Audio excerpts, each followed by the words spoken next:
बाबा सिद्दीकी का मर्डर कैसे हुआ, क्या स्थिति थी उस वक्त। बाबा सिद्दीकी अपने ऑफिस से निकलकर गाड़ी में बैठने वाले थे।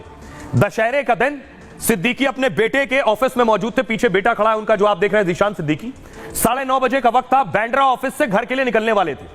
बेटे जीशान का फोन आ गया और वो बात करने लगा फोन पर। बाबा सिद्दीकी की कार ऑफिस से सिर्फ 100 मीटर की दूरी पर खड़ी हुई थी।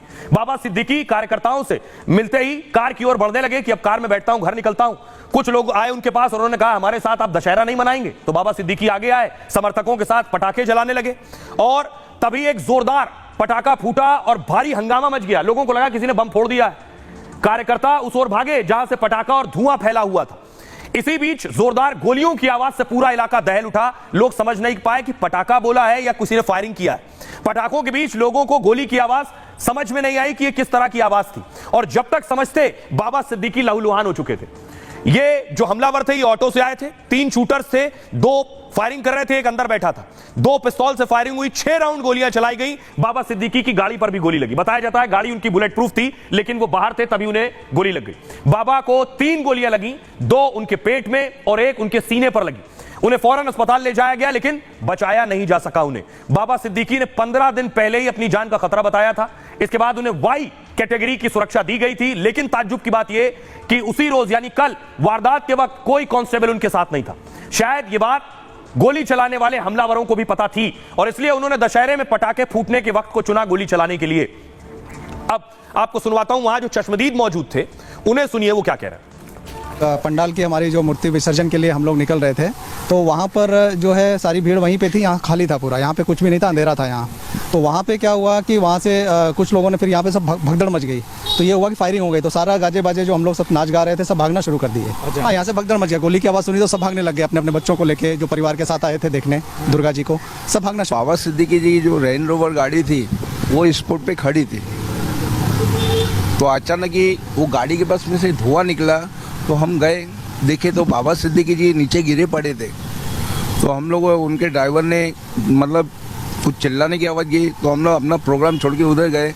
तो प्लस जो अपने बच्चे लोग हैं, उन्होंने उठा के बाबा सिद्दीकी जी को रेंज रोवर गाड़ी में पीछे डाले और हॉस्पिटल में ड्राइवर को बोले गाड़ी फटाफट निकालो।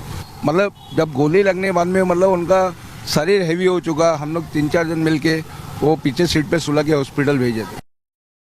अब आइए आपको बताऊं कि हत्या करने वाले कौन थे, शूटर्स कौन थे, कहां से आए ये हत्यारे। पहले 3 तस्वीरें देखिए। एक चौथा जो इसमें शामिल था, पहला शूटर नंबर 1 फरार है शिव कुमार। दूसरा शूटर गिरफ्तार हो गया है धर्मराज कश्यप। तीसरा शूटर गुरमैल सिंह गिरफ्तार हो गया है। और चौथा शूटर जो इन तीनों को मदद कर रहा था, इसका नाम है जीशान अख्तर, जो अभी फरार बताया जा रहा है। दूसरी तस्वीर दिखाऊं, जिनकी गिरफ्तारी हुई है, ये देख रहे हैं आप। इन्हें कोर्ट में पेश किया गया है। कोर्ट ने रिमांड में भेज दिया है। जो 2 शूटर गिरफ्तार हुए हैं, पुलिस ने इन्हें फौरन कोर्ट में पेश किया। मुंह पर देखिए काला कपड़ा डाले हुए ये शूटर, और पुलिस इन्हें गाड़ी में बैठा रही है। कोर्ट में पेशी के दौरान इन्हें रिमांड पर भेजा गया। पुलिस अब पूछताछ करेगी। लेकिन ये शूटर बहुत छोटे घरों से आते हैं, गरीब परिवारों से आते हैं, अलग अलग छोटे शहरों से आते हैं। ये देखिए, ये हरियाणा कैथल का शूटर है गुरमेल। ये उसके घर की तस्वीर मैं आपको दिखा रहा हूं। हरियाणा के कैथल का रहने वाला है। घर की स्थिति देखिए, तस्वीरें लगी हुई है, परिवार की तस्वीरें हैं। हत्या करने वालों में ये गुरमैल भी शामिल है। ये गुरमैल के परिवार का घर है। उन्हें तो पता ही नहीं है बेटा क्या कांड कर गया है। अगली तस्वीर देखिए जरा। दूसरा शूटर शिव कुमार उत्तर प्रदेश का है। बहराइच में उसके घर की हालत देखिए जरा। ये आप देख रहे हैं शिव कुमार के घर की तस्वीरें मैं आपको दिखा रहा हूं। बहराइच का रहने वाला है ये शिव कुमार, जिसने बाबा सिद्दीकी पर गोली चलाई। घर की हालत देखिए। शिव कुमार के परिवार को लग रहा था बेटा कमाने गया है, लेकिन बेटा तो शूटर बन गया है। अब इन शूटर्स के बारे में आपको जानकारी दूं, ये कौन है, इनके परिवार का रो रो कर बुरा हाल है। देखिए जरा। सबसे पहला शूटर, इसका नाम है धर्मराज कश्यप, उत्तर प्रदेश के बहराइच का रहने वाला है। भाइयों में सबसे छोटा, बाकी भाई भी इसके साथ मदद करते हैं। पिता बीमार है और आंखों से देख भी नहीं पाते हैं। पुणे में धर्मराज कबाड़ की दुकान में काम करता था। धर्मराज को मुंबई पुलिस ने गिरफ्तार कर लिया है। और अगला नाम आ गया देखिए शिवा का। धर्मराज के घर से, इसके ये बहराइच रहता है, इसके घर से 50 मीटर की दूर पर ही रहता है शिवा, बहराइच में। 5-6 साल पहले से पुणे में कबाड़ की दुकान में काम करता था शिवा। आरोपी का पूरा नाम है शिव कुमार गौतम उर्फ शिवा। कुछ महीने पहले ही शिवा ने धर्मराज को पुणे बुलाया, यानी शिवा ने इस सफेद शर्ट वाले को पुणे बुलाया। मार्च के महीने में धर्मराज और शिव कुमार मुंबई गए। बाबा सिद्दीकी की हत्या के बाद से शिवा फरार है इस वक्त। धर्मराज पकड़ लिया गया। तीसरा नाम देखिए गुरमैल। सुपारी देने वाले ने धर्मराज शिवा से मिलवाया था गुरमैल को। गुरमैल हरियाणा के कैथल जिले का रहने वाला है और 3-4 महीने पहले परिवार ने इसे बेदखल कर दिया था। 2019 में दोस्त के भाई की हत्या में जेल गया था। दोस्त के भाई को बर्फ के सुए से 52 बार वार किया था और उसकी हत्या कर दी थी। कहा जा रहा है कि उसके बाद इसे जेल हो गई। जेल में ये लॉरेंस गैंग के संपर्क में आ गया गुरमैल। जमानत मिलने के बाद बाहर आया। गांव की बजाय इसे मुंबई भेजा गया इस काम के लिए। इसकी जमानत किसने कराई, इसकी जानकारी नहीं मिल पाई अब तक। करीब 2 महीने से मुंबई में रहकर बाबा सिद्दीकी पर यह नजर रख रहा था। बाबा सिद्दीकी की हत्या के बाद पुलिस ने इसे की गिरफ्त में आ गया गुरमैल।